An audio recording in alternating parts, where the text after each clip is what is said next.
Of the Indian map Calcutta. ఎందుకు 34 సంవత్సరాలు అక్కడ కమ్యూనిస్టులు ఉన్నారు. ఒకవేళ వాళ్ళు చైనాతోటి ఒక డెసిషన్ తీసుకుని సిపిఎం వాళ్ళు చైనాతోటి ఒక డెసిషన్ తీసుకుంటే మీరు కమ్యూనిస్టులే మేము కమ్యూనిస్టులే సారీ ఇది ఒకవేళ వాళ్ళు అట్లా చేరు కానీ తీసుకొని ఉంటే ఆ బంగ్లాదేశ్ పక్కన ఉంటే స్ట్రిప్ను కానీ కొట్టగలిగితే మనకు అది పోతుంది కదా, పోతుంది. నువ్వు ఈ పార్ట్నర్కి వస్తే గుజరాత్ నుంచి నీకున్నట్టు థ్రెట్ ఏంటి?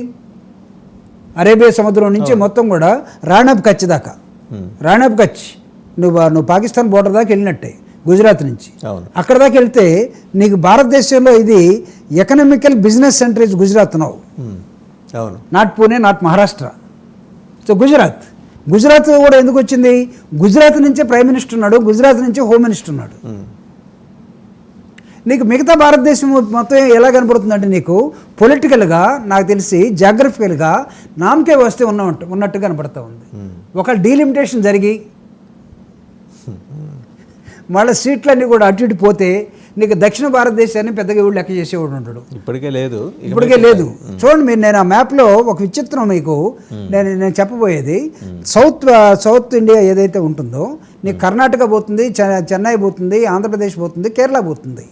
నీకు మిగిలింది ఇప్పుడున్నటువంటి ఉత్తరప్రదేశ్, మధ్యప్రదేశ్, రాజస్థాన్, ఆ పక్కన ఉన్నటువంటి గుజరాత్, ఇవి తప్ప నీకు ఈ హార్ట్ ఆఫ్ ది ఏరియాస్ అంటే సరౌండెడ్ విత్ ఢిల్లీ, నీకు ఇప్పుడు మొత్తం surrounded by the terrorist is one side and communist is another side.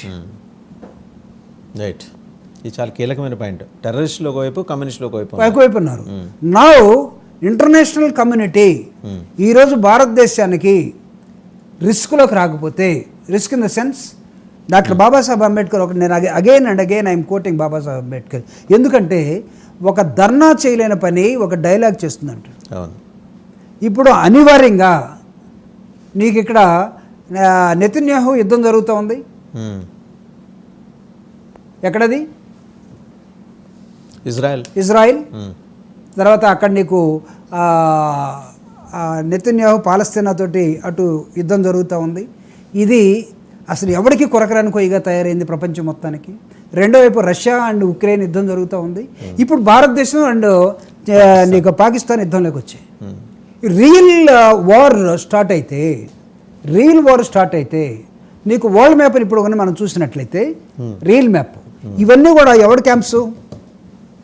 నాకు తెలిసి ఒక పక్క నీకు రియల్ ప్రపంచవ్యాప్తంగా చూసినప్పుడు China camps are strategic points are there.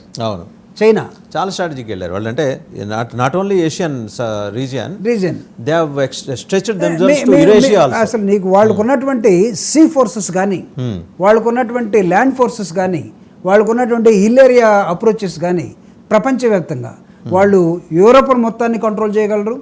అదేవిధంగా నీకు అమెరికాని కంట్రోల్ చేయగలరు. ఇప్పుడు వాళ్ళకు ఉన్నటువంటి అంటే హ్యూమన్ రిసోర్సెస్, వాళ్ళు చైనాలో ప్రతి పౌరుడు సైనికుడే.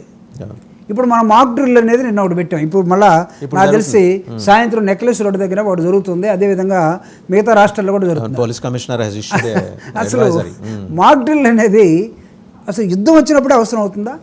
ఇప్పుడు నీకు చైనాలో వాడు వస్తే మాక్ డ్రిల్ అవసరం లేదు, కంబోడియాలో యుద్ధం వస్తే మాక్ డ్రిల్ అవసరం లేదు. అసలు వాడు స్టూడెంట్ కమ్ము డాక్టరు కమ్ము వాడు బార్డర్ ఫోర్స్ సైనికుడు. వాడు చదువుకునేటప్పుడే సైనికుడు, వాడు దేశభక్తి. వాడు కొంతకాలం బార్డర్లో పనిచేసేస్తాడు, కొంతకాలం ఫీల్డ్లో పనిచేసేస్తాడు, కొంతకాలం నువ్వు డాక్టర్గా పనిచేసేస్తాడు. That is called a scientific education. మన దగ్గర అది కాదు కదా. సోంబేర్లు ఎక్కువ, పనిచేసేవాళ్ళు ఎక్కువ, కానీ గౌరవం పనిచేసేవాడు గౌరవం ఉండదు. ఎస్ఆర్ శంకరన్ గారు senior most IAS officer train దిగిన తర్వాత త్రిపుర ట్రాన్స్ఫర్ చేసిన తర్వాత అతన్ని ట్రైన్ దిగి హైదరాబాద్ వస్తూ ఉంటే ఆయన దగ్గర ఉన్న సూట్ కేసుని ఆయన పట్టుకొని వస్తూ ఉంటే ఒక పోర్ట్లో ట్రైన్లో, అయ్యా నీ సూట్ కేసు నేను తీసుకొస్తానంటే వద్దు నేను తీసుకుంటాను అంట. కాదయ్యా నన్ను కొద్దిగా మోయినవ్వండి, మీలాంటి గొప్ప ఆఫీసులు అంటే. జనరల్గా మనవాళ్ళు ఏం